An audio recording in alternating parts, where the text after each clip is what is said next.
Hey, this is Mateo Lane. I'm Emma Willman. And this is Inside the Closet. Inside the Closet. All right, here we are. I haven't seen you in a long time. It's nice to be across from you. Yeah. I got my little outfit, my punk rocker outfit from my punk rocker girl audition. And we're both back in good health. My nose is running. I've beaten down myself to the point of. I just got over a cold, so I'm begging you not to. I sound like Lindsay Lohan today because I was getting over like a horrible cough. Or Rachel Ray. Does Rachel Ray even have like a voice like that? Are you joking? Have you ever heard her voice? I never listened to her. Literally, she opens the show and she's like, "The chicken!" Like she sounds like really? the devil. She sounds like the devil. I'm doing a full bit on Rachel Ray right now. And by the way, I know, and when the only thing I know, because I hadn't even know what her voice sounds like, but I still laugh when you do it. Like, so it's still like people that don't know what she sounds like, people will still laugh because I say we're stuck with her forever because she's one of Oprah's Horcruxes. Oh, I haven't seen this. And a lot of audience, it's good. It's going good? Well, you know when you're like writing new material and it's sticking, it feels good. It's the best feeling in the world. Like you've accomplished something. And actually, this and Taylor Strecker Show Live has been helping me get more material because the things that I'll talk about on here that like people seem to respond to or like what I seem to like go back to, I'm like, I could write about that. Dates, weird dates. Weird date. The rafting. Sex robots. Haven't found a way to talk about that. My buddy Jonas, who listens to this, sent me a really sweet email about the sex robots, where it was from one of the episodes that you and I had recorded, and we then released it later, but it was one where I was like waxing poetic about the fucking sex robots. So he sent me an email and he was like, basically just like, you know, I'm kind of like, if you're looking for affirmation, it was very sweet. But when I was reading it, I was like, oh my God, this is like me and the robots is so fucking depressing. I have to say, I'm getting a lot of comments for me to talk to you about your drinking. Oh, I know not to throw you under. We haven't even talked about it. I mean, this is the thing. I'm so busy. Like, I don't even know. I need to decompress from LA stuff. I know I'm definitely making excuses, but it's like I am making excuses, but it's like, yeah, I should like stop, go to AA, put that stuff. Are you still drinking right now? This morning? No, I'm just kidding. Well, not this morning. Not a good joke. Bad joke. Last night, did you have a drink? No, I didn't. I stayed in last night, but I've been having like a beer or two almost every night. I haven't been getting drunk, but this is the thing. I'm so busy. I literally cannot get. I can't get drunk because I can't be hungover for all the stuff I have to do. Like then why are you even adding that? Why are you adding the thing that tempts you? Because I want the like the relief from it. Like I've never been with the amount of auditions and pitches and meetings. Like the amount of meetings I was going on in LA. Like I worked so hard to get that level of meeting that I'm not saying no to anything. I think you need to start saying no. Not to meetings like that. Not with the opportunities. No way. Let me put it this way: the things I'll die on my way to getting that sitcom. Let me say, we got to talk about auditioning. I mean, it's. I think I missed out on getting an NBC sitcom because I didn't want to audition.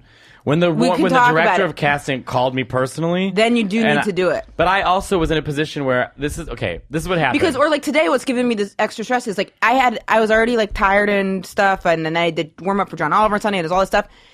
And then I got an audition on top of it. And I was like, and now there's too much. We're going to break this down so we're not all over the place. Yes. Thank you, Mateo, because we're going to talk about auditioning, but then we're getting right back to your drinking. So I think this is what happened to me, because I get being busy. This is me in a span of 4 days. Are you ready? Let's hear it. And I know so many people are busy and they've got kids and all that stuff. 4 days, I had to wake up at 5 a.m., get on a connecting flight to get to Tallahassee, Florida, land in Florida, do the show, do a Q&A. I'm concerned as to why you were in Tallahassee. Because Sam J and I were doing this like university. So then after that, it goes to like 1 a.m., which is late, right? Yeah. I get back, I get maybe an hour, 2 hours of sleep because I have to wake up at 4 because I have to get on my 6 a.m. flight that has 2 connecting flights to get Why me didn't back you just go from Tallahassee to there? Because there's only connecting flights. To Tallahassee, Florida, there's no direct flights. So there and back was connecting. So then when I got to New York, I immediately went to the TRL studios because I was originally supposed to go straight to LA and have a day off. But that I had MTV was like, do you want to do this after the challenge?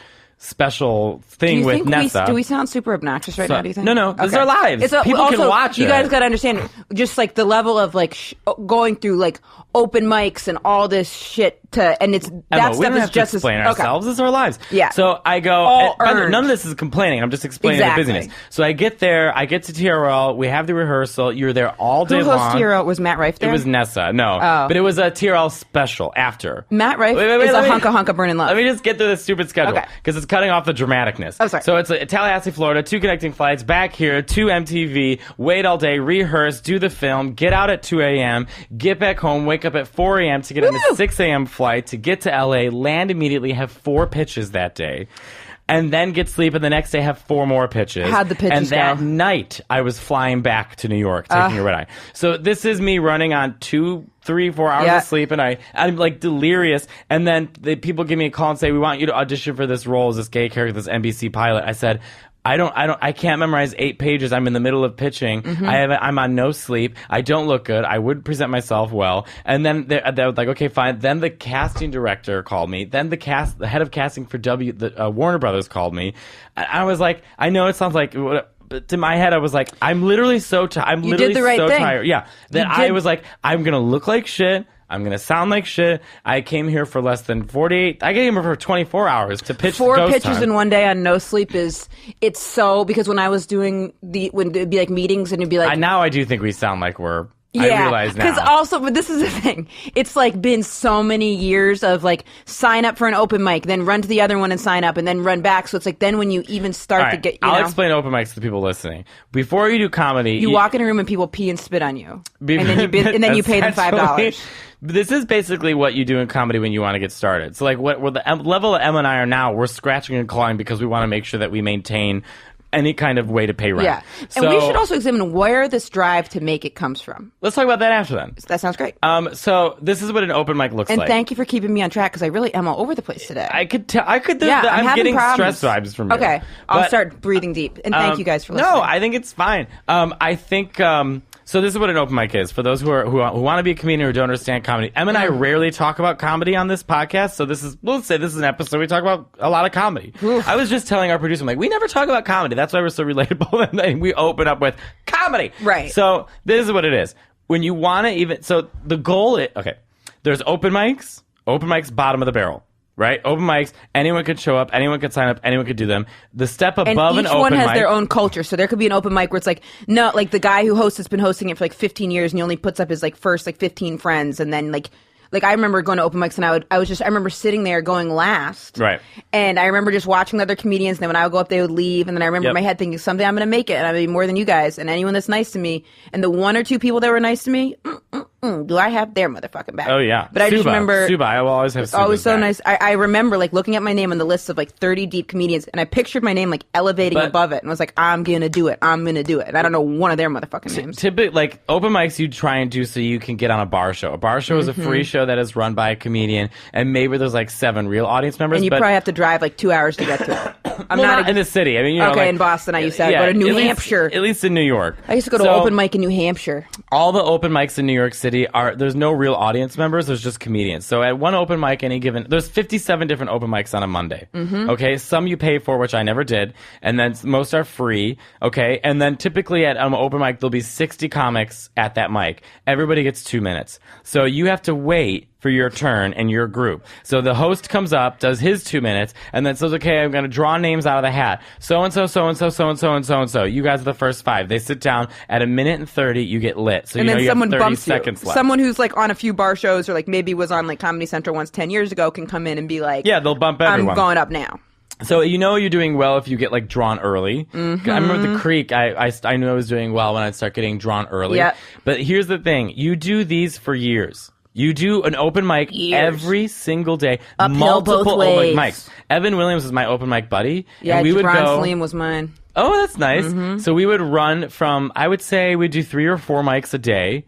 We have no shows. We're not getting paid. You're running around the city. You're paying for your own dinners. And then sometimes you go and watch shows. You go watch shows after you watch shows in hopes that like one day they'll see you, and like you also do enough open mics so that someone who runs a show might book you. My goal was Cabin. That was the thing. There was a show here called Cabin. Yes, I always wanted to do that. And it was like the show. I remember like I got my Cabin date, and it was like getting the Tonight Show. It's a huge thing when she only had me on that when I started getting like other stuff. Right. But that was a great show. But I remember, and so in a lot of open mics, the turnaround is like, I would say, 90% dropout. I mean, the people we started with, they're gone. All of them are gone. A good amount of the people I started with in Boston are still doing it. Maybe Boston's less large and competitive than New York. I mean, New York is insane. So, you do this again and again. You don't date.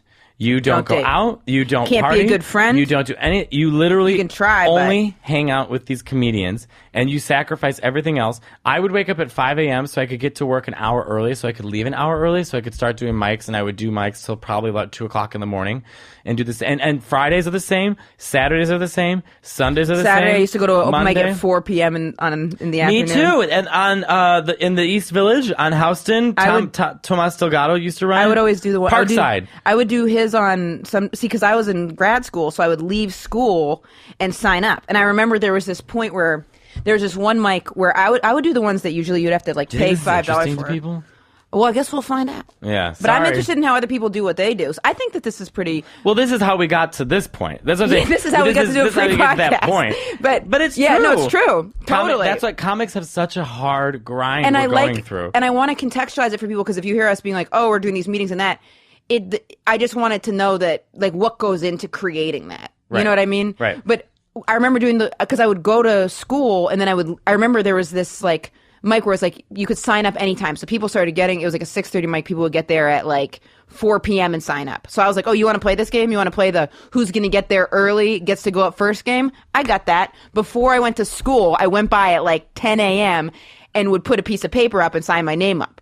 And then someone started ripping it down because then I would always go first. So then what I did is I put a piece of paper up and then I started laminating it to the thing. And I would sign up 2 other people before me so they'd sign me up at other mics. I had a little business thing. And then the owner of the club was like, who is laminating a piece of paper to the front door? Because every day I have to scrape it down and you're damaging the door. Because I wasn't even thinking of that. I literally was just plastering it with tape so no one could take because it down. you want that spot. I want that open mic spot, yeah. I'm used to So I've fight got for no open mic sympathy for spots. people. They're like, oh, the business is hard. It's unfair. It's like, yeah, so figure it out. Yeah. People find ways to become doctors. People find ways to be in the military. People find ways to be fucking social workers. But then what happens Figure it is out. when you start doing well at open mics, then you start doing bar shows. Yeah. And then you're like, you've moved up a floor, like in the building. I Mm-hmm. always envision comedy as a big building and you have to start on floor 1 Mm-hmm. and eventually floor 100 looks real far away. But then, you know, you become, when you're rewarded, you're learning. And Yes. you start listening to your sets and and then slowly but surely, you know, you start auditioning for this thing called Montreal. It's this big comedy festival. It means a lot, and that helps people, or people will get like be seen by this and be on that show, or that. Anyways, it's or just, they find their own way, and there's no mold now. Sometimes Kinda, too. yeah. There is a mold, but then there's also the wild card of like, or just become famous some way. And also, Em and I were doing it in a scene where we're probably the 1% of gay people. in yeah, it. and that we still do like mainstream anything. Yeah, and You even know. though there's like lots of gays now showing up, or Yeah, which queer is great. people, which is amazing, it's still significantly smaller. And the higher you go up, the less and less there are. Mm-hmm. So, you know, it was like kind of weird journey for us to be like around all these straight people all the time. All the time. But it's fine. I mean, they're, you know. Oh yeah, I'm a big fan. They should be able to get married, vote. You know, I'm all for it. So now that we're at this point where it's like everything in your career is like you have to make choices and you have to make focuses, and so like even my ghost hunt show, that's a 2-year process that took me Right. to Snapchat that now we're trying to make to a TV show.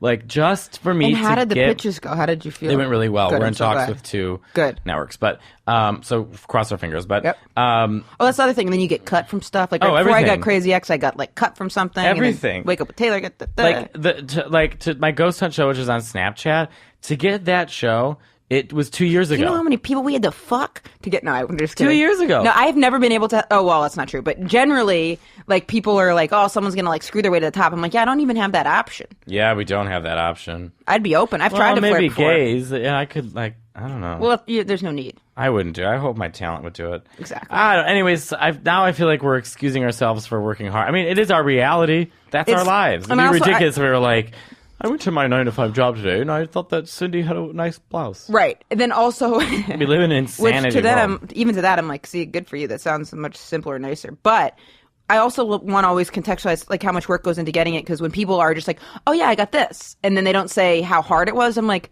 you're trying to give the illusion that you're just like some amazing, exceptional person. You just get handed these things. What would be amazing or exceptional in anything we're doing is actually the work that goes into it. Forget about any natural talent or ability. That's got to be like a baseline. Yeah, so you're it's right. the work that goes into it. Because if someone's like, oh, it's so cool you're doing comedy, I'm like, it's not what you think. It's not cool for those reasons. It's actually not glamorous at all. But what actually is cool is working against all the odds for something and putting one foot in the other, like walking to an open mic when it's like raining and sleeting and like all your friends from school are like hanging out and partying going on and dates getting married and going on dates, and you're on a Saturday night. Yeah, broke, just being like, I think I'm going to be able to do this. I think I'm going to be able to do this. Yeah. And then okay, let's talk about that, because what is that drive in both of us that tells us, well, this is our only option? I know if I hadn't had such an awful stepmom, I've thought about this a lot. Not now. My stepmom now is amazing. But I had such an awful stepmom growing up, and like being overweight and then dyslexic and my parents divorced and all these things and being a gay was the bottom of the list of stuff that I was working through. If I hadn't had all that I had gotten through, I wouldn't have been able to do this, because I needed a reservoir of things. But really, that stepmom, because she was awful. Well, I would like to offer you a dream catcher. Thank you, Mateo. I think that my name's Sue. My favorite. If I hadn't been able to know that I could get through that, because I remember just like her being so awful to me and me thinking, if I can get through this like mental abuse, I can do anything. By the way, that's why you see comics snap on stage and you don't understand, because we literally we've been working years for it. We're waiting all day to do 15 minutes. All day. We are waiting all day to do 15 minutes. And all that we ask in those 15 minutes is that you just pay half attention. Just pretend. Just don't have your phone right in front of your face, right upstage. I yelled at a girl last night. And now really? This happens. Yes, but this happens a lot. How could someone have their phone out when you're performing? Obviously, this was worse. You're so engaging. There was It's true. There were two girls in the front row, two nice little white girls, and I say little because they really were just like these tiny little things. Anyways, she wasn't laughing the whole show. So I'm up there and I'm like, okay, I'm obviously focusing on her because she's right in the front. She's not laughing at anything. And comics always do that. We could be having the best set of our lives, and if someone in the back is like, I said to her, all right. I said, you're not laughing at anything. I was like, I'm like, all right, we'll talk. Like, as a joke, I was like, well, we'll talk about what you want to talk about. I said, what's your favorite TV show? Because I was talking about a TV show. And she goes, I don't know. And so I go, well, you must be great on first dates. And then I said, no, seriously, are you dating someone? And then she looks at her friend, the girl next to her, and goes, her. And then they both start dying of laughter. Like, oh, how funny to think that we could ever be in a relationship. And I looked at her and I said, and I never don't flatter do this, yourself, you fucking but I looked at her and I said, do you realize that you making yourself as gay being the butt of the joke is wildly homophobic while there's a gay man talking to you on stage? Yes, and the entire room started clapping. Yes. But I don't think she got it. I don't think she gets what that is. And I never get angry on stage. I mean, I get angry, but it's not like that kind of anger. But you did it in a way that the audience responded well to it, too. I know but I get that a lot. I'll say, who's gay here? And there's always some guy who turns to his buddy and goes, right there. Right, yeah. And it's like, good one, dude.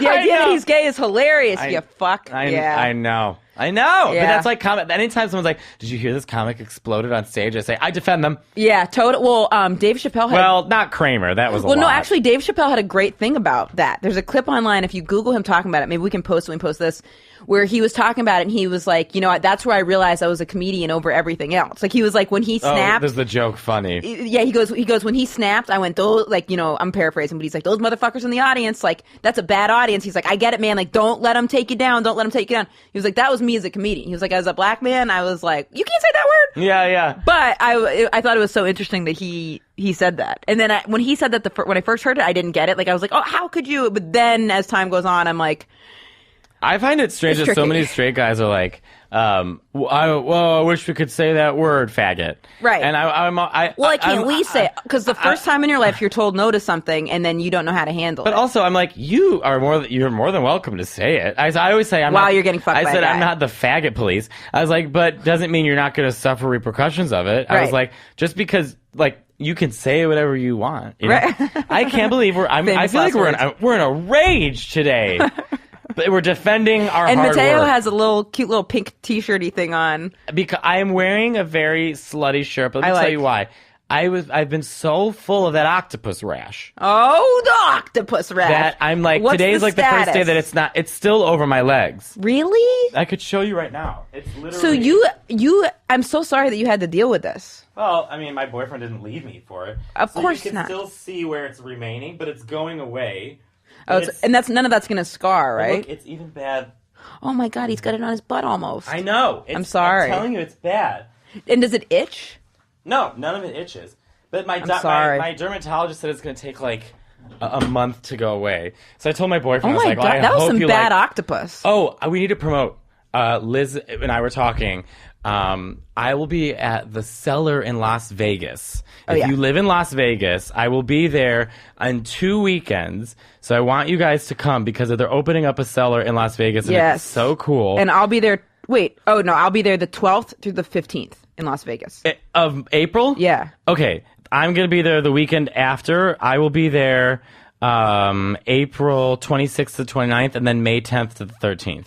Awesome. And I'm back sometime in June or July, but I don't know. But also, April 8th is our live show that we're doing in New York. So if you're in New York, come out April 8th, and it's going to be a lot of fun.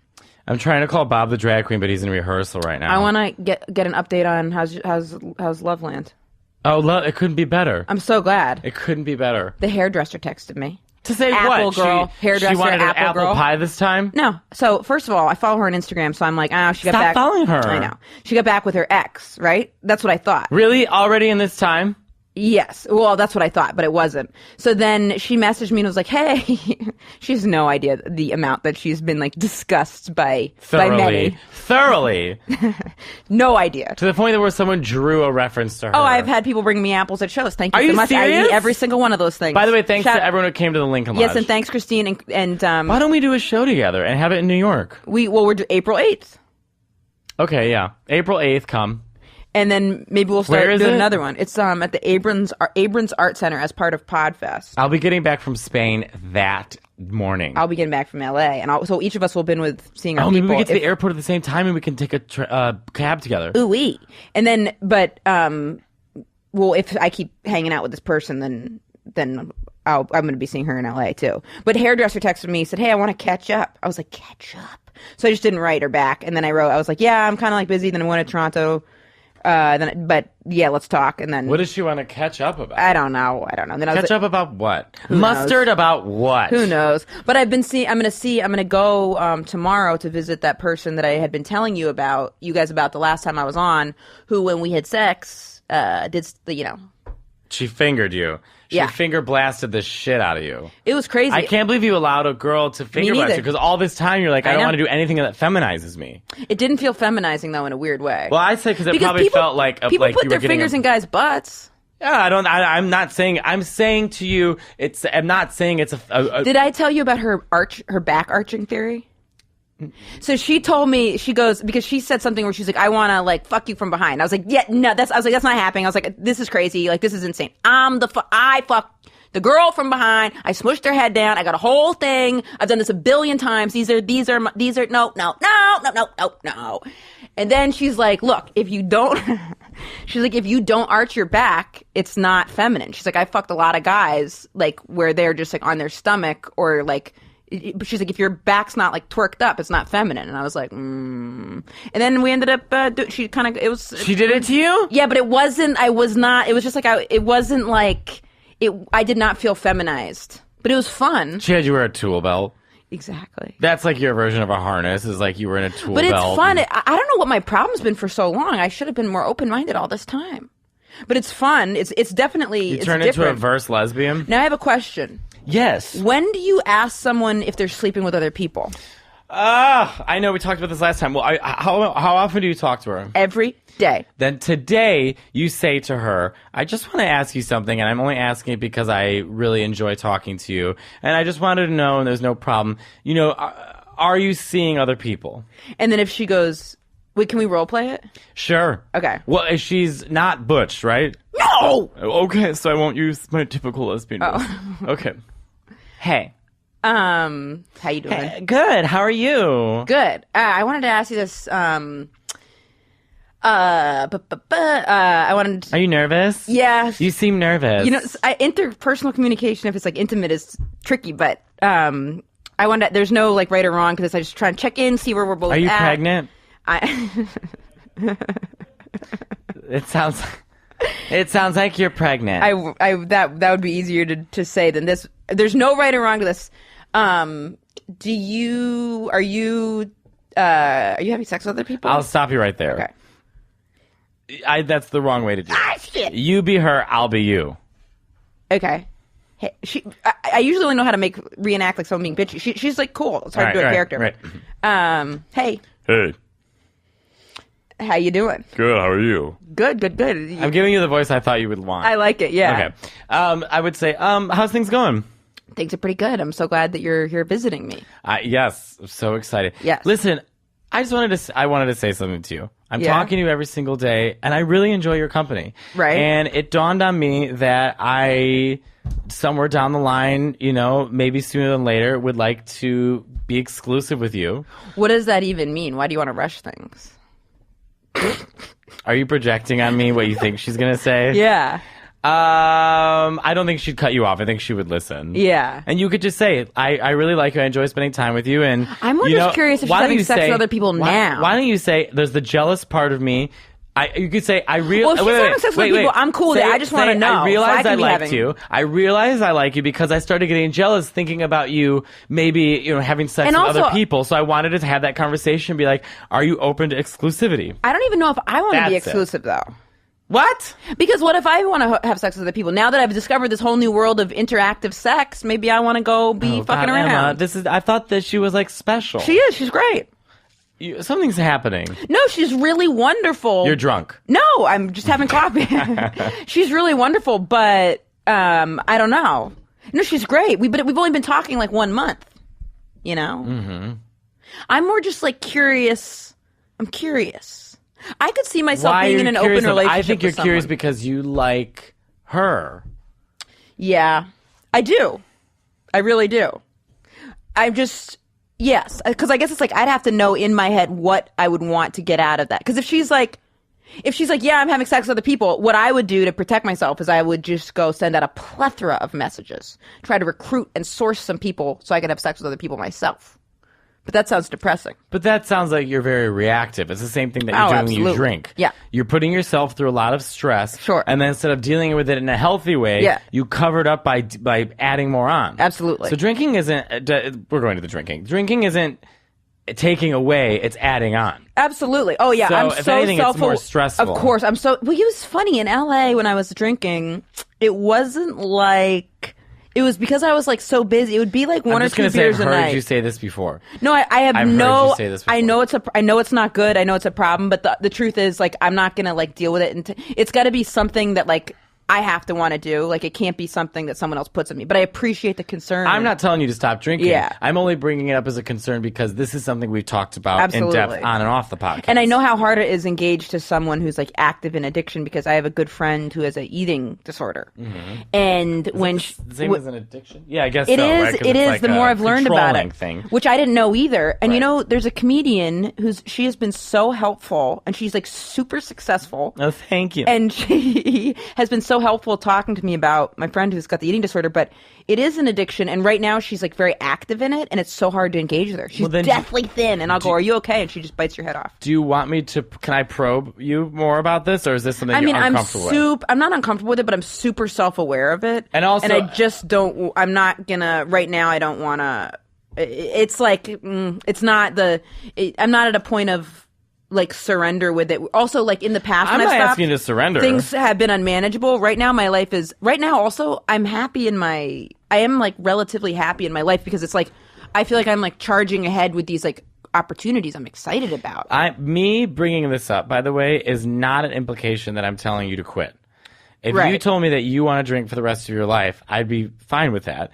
Well, I'm not standing here being like, don't drink, don't drink, don't drink. What I am saying is this is something that has come up before, and that I've heard and gone down. If we're going to count the stairs, it's going down. Yeah, the stairs, and that night with the ambulance and the guys coming over. So I'm just saying, many other things. As a friend, yeah. If I was engaging in something that was hurting me in the past and I was moving forward in the future, if you didn't say to me, let's at least talk about it, right? Then that would be. You would be. I don't think you'd be a good friend. I agree. But I think too. All my friends are addicts. And all I my know friends that have it's like a safe problems. space to like talk about it. Like if I like get to the point of where I want to begin to address it again. But it's funny because also this time around, it's like I haven't been like obsessing about it. I used to, but I don't have like the mental space to even obsess about it now. I think I'm like a very obsessive person. Yeah. So I think that it's just like you consume. Yeah. You're all consuming. Yeah, because my first drug was food. You're right. Sugar. Sugar was the hardest to break an addictive pattern with, because when you're overweight and when you've got the sugar like going through your veins, like it is some crazy. I remember when in between 8th grade and high school, I actually went to rehab. Wait, no, it was high school and college. I went to rehab. Now, and I was smoking pot every day and like drinking too. And I was like, if I'm going to ever have a shot at making it in college, I have to like get it together. And I was trying to numb myself because the abusive stepmom. But so, also the sexuality and your parents' divorce. The stepmom trumped all that. I know that step trumped all that, but I do think that stuff wasn't easy. But my friend Pat pointed it out because I was going over my anxiety, because I'm a very anxious person, and he said, I think it has to do with the fact that it's not just the gay thing, but it's that you had a secret. Sure. And that at a young age, there was no Everyone's one around got their you thing, and to be able isn't to more or help less. you with that secret. Right. That there's no one around you to say that this is okay and people to give you the tools to do with it. So you sort of have this abstract way of dealing with things because of that secret that you developed on your own that feel very normal and comfortable to you. Right. But on the outside, it's causing a lot of stress and anxiety. That's where a lot of stress and anxiety come from. Totally. We're getting very therapeutic. Someone else was like, your last episode was very therapeutic. Yeah, I had a couple guys write to me about that. They're saying they related to what you were saying about with you and your dad. Very much is so. Great. I think that's very... And I... Not great that you guys all are going through that, but that's great to have. Well, we had a blowout, and I said everything that needed to be said. So it's now just about him reflecting and coming back to me with anything that's, Has he been coming back to you? No. I'm just at a point in my life where if I'm going to have a relationship with someone, I need it to not be false. So if we need to get to that point and we have a history, then I just need you to be able to recognize what I'm recognizing, and not for the sake of, my mom or making other people happy. Mm-hmm. I just want you yourself to get to a point. I don't think it's asking too much. I think that's totally fair. Yeah. I think it's totally fair. I forget what I was thinking right before we were talking about drinking, and you're at a point in your life where you're happy. Relatively happy. You do seem happy. Your skin looks good. Your hair looks great. Thank you so much. Yeah, it's the birth control and Emma, spironolactone. You're on a nationally syndicated show. You have multiple. Oh, that already feels like you're just on one. Netflix. We will be. That already feels like a long time ago. Though. I know. I forgot it happened. Someone said the other day he has a Netflix special coming up, and I was like, who? Yeah, who? It's true. Wait, there was something else I wanted to... Well, it was my birthday yesterday. I was just going to say, I've turned into my early hundreds. I'm really excited. But I feel bad, because my sister Lorna has brain cancer. What did her sister Lorna do? Her sister Lorna has brain cancer. Oh, that's She collapsed awful. on stage. God. I know. Her sister Lorna, I have to say, like, I make jokes about Lorna, but only because of... It's just she's not Liza, but yes, her sister is actually the one who had to deal with her mother. Oh, I don't know anything. Liza was the one who was sort of protected by her dad, but Lorna was like given the ugly end of that. She was given the business end of that chainsaw of a relationship. I mean, she was the one who really had to deal with Judy and Judy's dark days. And is there a documentary? I also remember what I was going to say. Tons. I want to watch it, but we don't give Lorna the credit because Liza was she in show business? She's tried to be, but Liza came first. Liza looks and sounds like her mom. Right. So we gave it to Liza. So Liza somehow owns her mother more than Lorna, which I don't think is fair because Lorna's just as much Judy's daughter.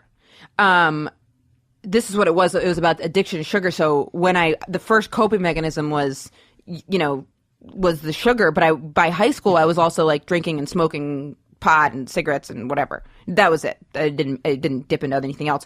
But so when I went to the rehab, the stigma around sugar was so great that I lied and said my main issue was alcohol and pot because I was embarrassed to say, and I have a friend who's in like OA sugar stuff. I was so embarrassed to say, yeah, I have like a overeating, like a binge eating thing. Cause there's so much, so food, I think food is also, it's like food's everywhere. Like, you don't go to a restaurant and they're like, they try to pair wine with everything. Well, they're not like. It's celebrated. Yeah. Food is there for comfort. Food's there to wake you up. Have to fuel. Eat. Food so if it's triggering, let's it's get a like, treat. Let's have a great lunch. Let's get a dinner. Let's get brunch. And now I don't have that now with food at all. Isn't that weird? It just kind of like, I broke the pattern. Well, you broke the food wasn't ever the issue, neither was the sugar. It was the compulsion.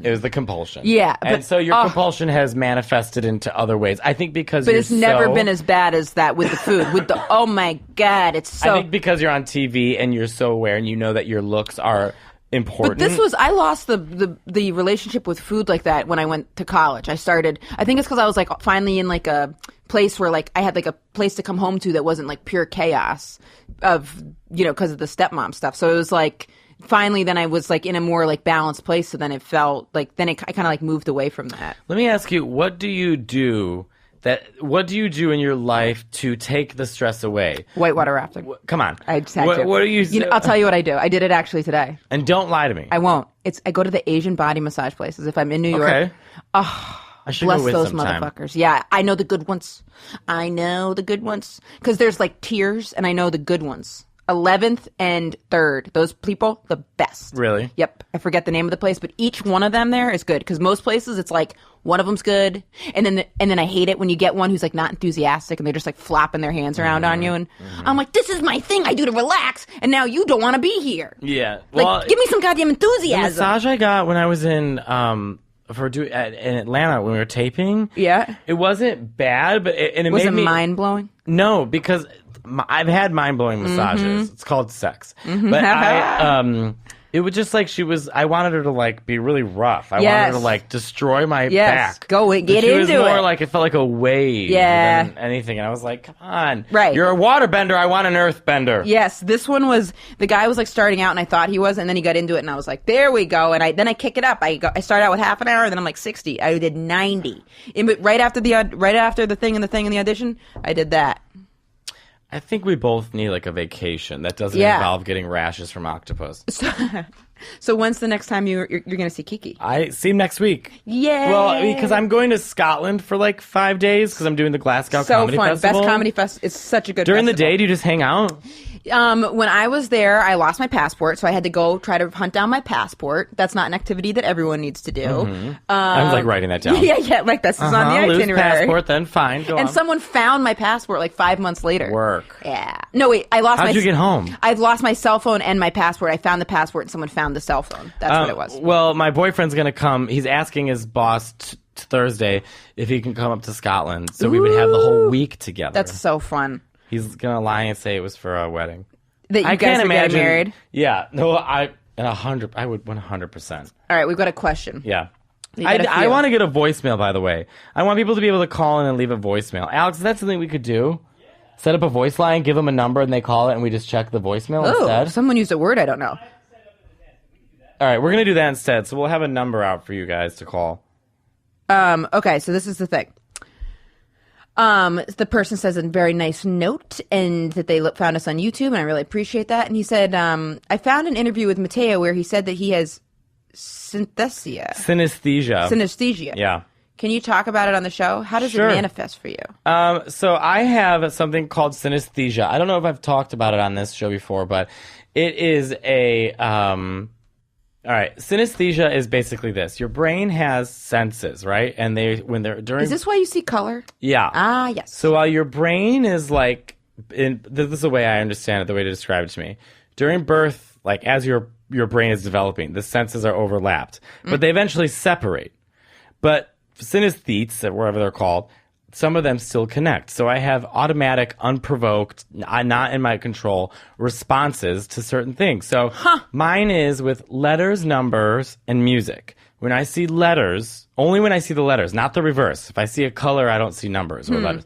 When I see letters or numbers, I see color. So like everything intensely? is like pretty intense. So like when you see like a clock that has like 1, 2, 3 on it, do you see color with that? I see white, red, and green. The thing is, it's like, okay, here's, like, think of it this way. If you look at, like, the way you're looking, like, I'm looking at you, right? Mm-hmm. Okay? And then there's what's happening in my mind. It's somewhere in between. So it's like, it's obviously not physically there. Like, I know that thing that says showbiz, I know that's white and black. Mm-hmm. I know that the letters are white. I see that they're white. But there's another part of me that doesn't see white. There's another part of me that sees the S is purple, the H is orange, the O is white, the W is like a purpley, dark purple, and then the B is dark brown, the R is red, the I is white, and the Z is purple. Interesting. And it's like on the clock, How common the is brightest this? number is 12. Dark, yeah. I didn't even think about that. I do that with the clock too. That's so strange. And it's different from that being the like white, a color. the number 1 is the brightest, and so is number 9 because 10 is much darker than 9. That's very strange. I never even thought about that. How did you realize you had this? I've always had it. Like, I remember as a kid, I would ask my mom to play the Orange song, and I was talking about Barbra Streisand's "Don't Rain on My Parade," And I mean, but the thing is, I never spoke of it because it's just so natural to Right. my way of thinking that I thought everyone thought this way. Finally, I was 18. I was at lunch with my friends at college, and I never, ever, I don't know what, I literally said out loud, I go, you guys know when you listen to music and you see, or when you listen to music and you see all those colors? Because I was going over, They're I was yeah, listening, when you're on acid. I was listening to a song and I was seeing specific colors, and I thought, oh, that's strange color. I said it so casually, like everyone does that, and everyone stared at me like I was a maniac. Right. And then my friend Ernest said, Mateo, that's synesthesia. You have synesthesia. Thank God he knew what it was, and he wasn't just like naming something. He wasn't like, you've got Right. like. But then I ended up doing like tests for it and like research. Right. The only other person I know who has it is my friend Frank. Frank used to go by Aaron when he was in college. Goes by Frank now. And Frank and I would sit and one thing I noticed about Frank that is very interesting is that him and I had very similar ways of thinking. Interesting. Drawing. I have that with my friend Like- Mike, who's dyslexic. When he says things, I'm like, it's stuff, and Carly's dyslexic too, and same with my friend Rob, our friend Robin too. But my friend Mike, when he puts things together, it's like we're so much better at like putting like broad concepts and interrelationships with people, and like why this person said this, and like social, like analyzing emotions behind things. But when then other things we are not good at. Well, but it's so interesting because he's very dyslexic too. The interesting thing about Frank and I is the specifics that we were so similar. So, like, if you're an artist, okay, for an illustrator, for example, if you're not an illustrator, you may think just people just draw and that's it. But there's very specific styles and approaches to art that only artists can see in other artists. And Frank and I have almost the exact same approach to art, and also are musically inclined. So there were these he gay? two things. He's trans. Oh, There's two things that we had so much in common with, and we just and we became best friends. And we would sit and listen to music, talk about what colors we see. We would always argue over numbers and letters because we see different numbers and letters. We does see he different date colors. other men? He dates women. Women, nice. So it's just very interesting. That is interesting. Do you ever see colors when you're having sex? No, if I'm listening to music and having sex, but it's not like so. I wonder what it would be like if it was taken away. Yeah. Because then I think I would start to realize how much it affects my life. Right. It's sort of like painted over everything. That's so interesting. So it also probably is why I'm always a little in my head. I'm a little like not always present because there's like another I world think you're happening. so much more present than like so many other people, though. I'm present, but part of me is also just tuned out. Right. I mean, you're attentive.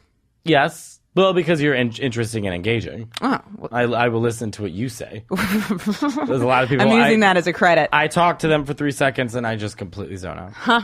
But that's what synesthesia is. Wow. Do we have more questions? Yes, we do. I didn't even think about asking. asking about more questions. We got a whole bunch of them. Am I funny in this? Yes, I don't feel very you're so funny. Oh, please. I would pay to have my ex-girlfriend not message me anymore. Which ex-girlfriend? Pay. The Italian who has one the baby? and only. No, love her. Oh, Do I love I know her, who we're talking- Daniela. I know who we're talking about. I love her. Wait, I gotta tell you, she came to a show. So this is an ex of mine who, my beloved. I've been in love twice, Lily and Daniela. I adore Daniela's personality. So fun. We were not a good fit for each other. We weren't sexually. There's things, and because I realized I'm a fucking freak. And if someone's like not into like dirty sex and stuff, like it doesn't need to be all the stuff, but like having sex is important to me. Yeah, I'm like thinking about having sex right now with my boyfriend and I can't wait. Yeah, that's Like, important. your whole body I'm a shuts down thinking about I'm it. a I'm like, sexual I can't person, and wait. and you know where I really excel. I haven't done this with this new girl, but I like being able to call someone like a slut. Like I like being able to like play around with that. Yeah, it's fine. Yeah, it's fun. I mean, I like that stuff. But the ex Daniela, the beloved, when we broke up, at that point we had like it had been more of a friendship for a while anyway. But then when I got the new girlfriend that was like this one, she was like, I don't want you guys being friends. And Daniela had a boyfriend, penis man boyfriend, and he was like, I'm cool with you guys being friends. And I was like, I want to, but I can't. My new girlfriend doesn't feel comfortable with it. Daniela says, you found someone to normalize your chaos. I said, God damn, she's good. And then her and I didn't talk for like a year and a half, maybe 2 years. Daniela was always set on having a baby. Now she's got a beautiful baby. And then she came to my show on Sunday. Wow. And I cried. We were talking. Emma! I cried. And I never cry. And we were at Littlefield. I had this great show. I had like flown in red eye in that morning, done warm up for John Oliver, done the show, and I was sitting with her. And what made me cry was because I just believe in her so much, and I'm so proud of her. And like, it was such an honor to be with someone of that caliber of like personality and empathy that just achieved all the things that she had. Like, I believe in her life story so much. So I said to her, I was like, I know that you said that you thought sometimes I was like a snake oil salesman. And I just want you to know that everything that I said about how I felt about you was sincere and like 100%, like just totally from the heart. And I'm so proud of you. And then I started crying a little bit. And then this fucking wasted girl came over and was like, hey, oh my God. You're so fun. Some girl grabbed me last night. I know she was being nice. And she goes, thank you for being the only funny comedian. And I was like, everyone just hurt you. And I always like... Also, don't touch people you don't know. Yeah, I don't even... Yeah, I'm going to be like Avril Lavigne in those like fan photos. But we were like... She came away. over right at that time when we did that. So we just like looked at her and then she was like...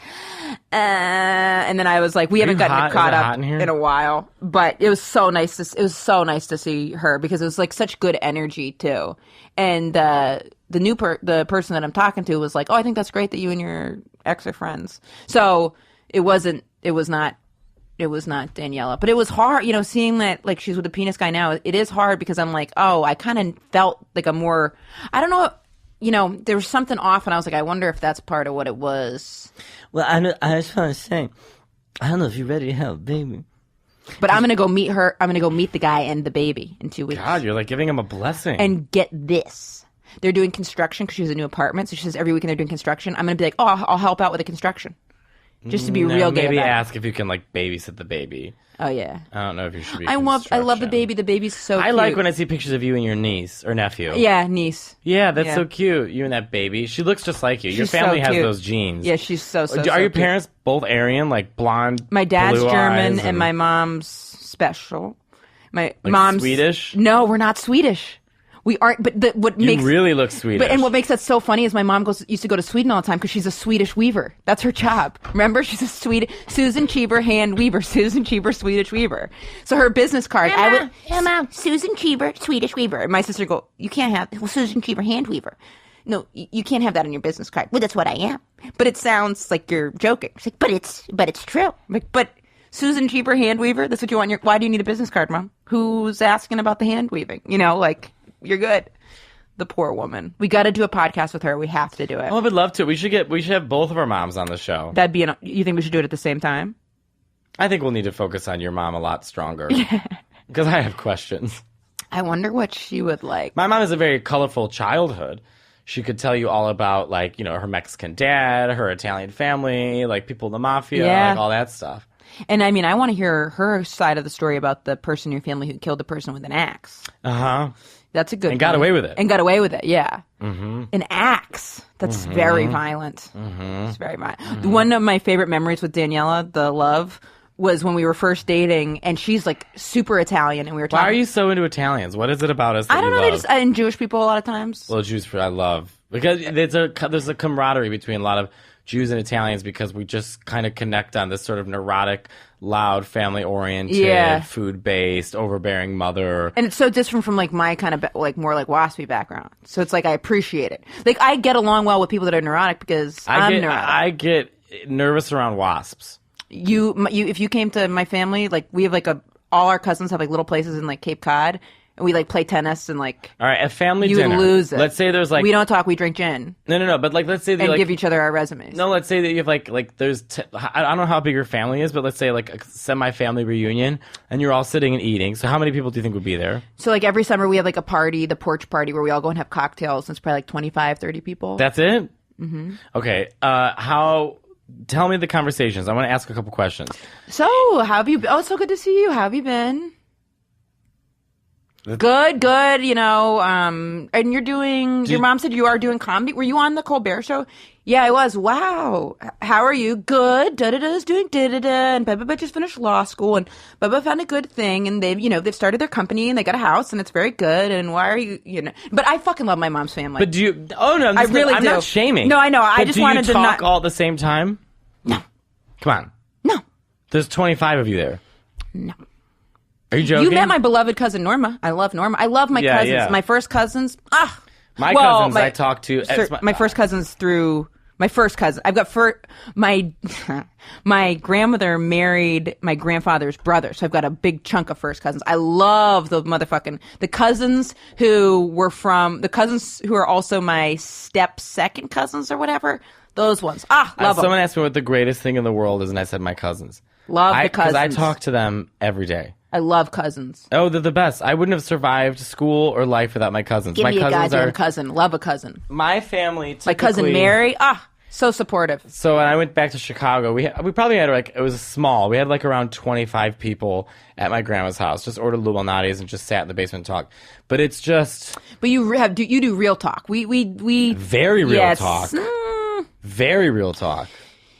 Murder, death, sex. No. There's a lot of laughing. My family deals with things. My family gets away with a lot of serious talk through humor. Yeah, we don't communicate do that. through humor. We don't do that.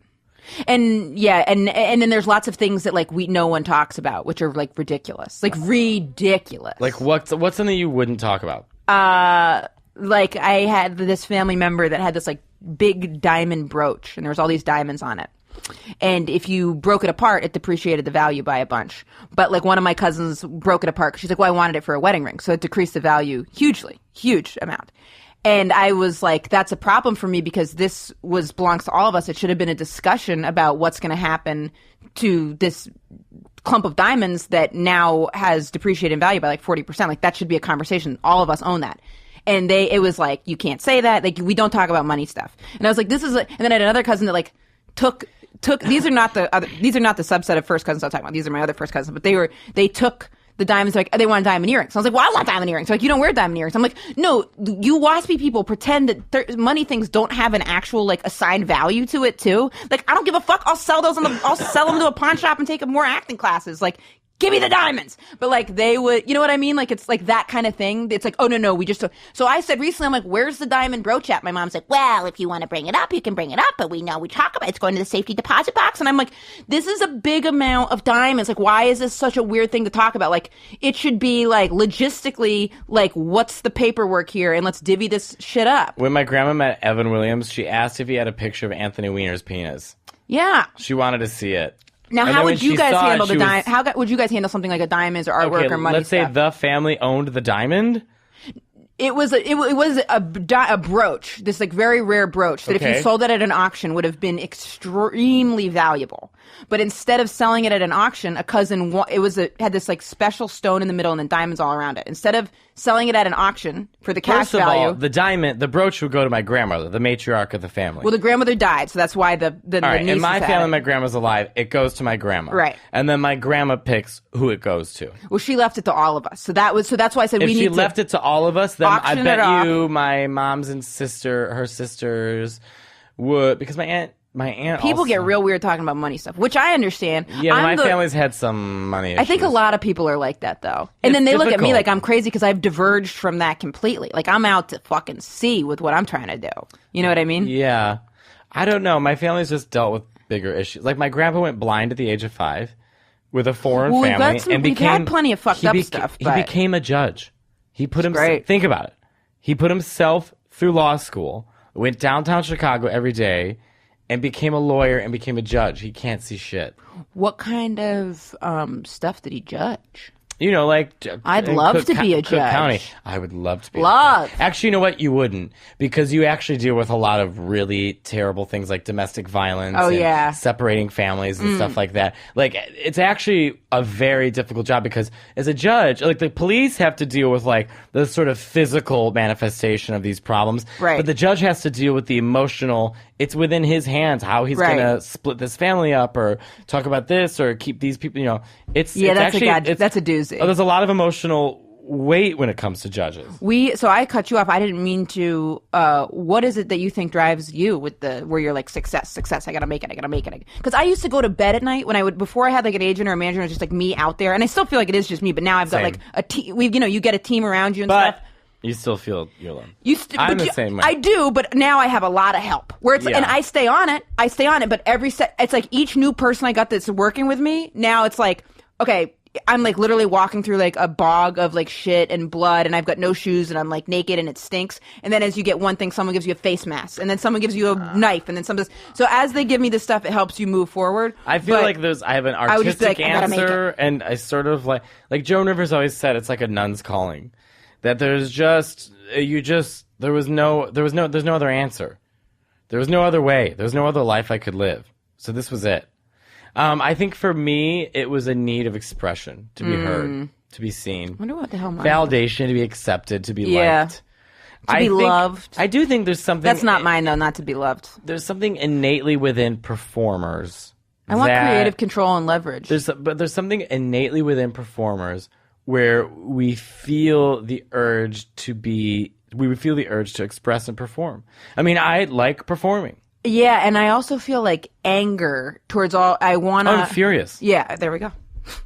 I'm furious. Furious. I'm furious about everything. I feel grateful for the people that listen to this podcast, though. I truly do. I really do. Oh, yeah, for sure. I do. How do we get more people to listen? I don't know. What do you guys think? Yeah, does Do we anyone need to out be there more have like... structured? Anyone got any ideas? Someone wrote us about how to get sponsorship. You know what I mean? Like, Okay. How do we do that? How do we do anything? We don't know what we're doing. oh my God. The hairdresser commented on the picture of me with the apples. She doesn't know it's about her. What did she say? I can't say because then people know which one it is. She just liked the picture. How many followers are you at? 15.5. Thank every single one of you. Wow, I that's appreciate you from the bottom of awesome. my heart. I just got to 74.9. We got to wrap it up, but we can't wait. Now we're both back in the city, so we're going to do a bunch of like interviews with other people and like get that cooking. Yeah, we're gonna get really Monet creative. Exchange on the show. Yep. Let us know who you guys want us to talk to. Thank you guys for being here. Anything else we want to add? Anything else we want to say? Just shoot me. Are you really that upset right now? No, not at all. Okay. Thank you guys.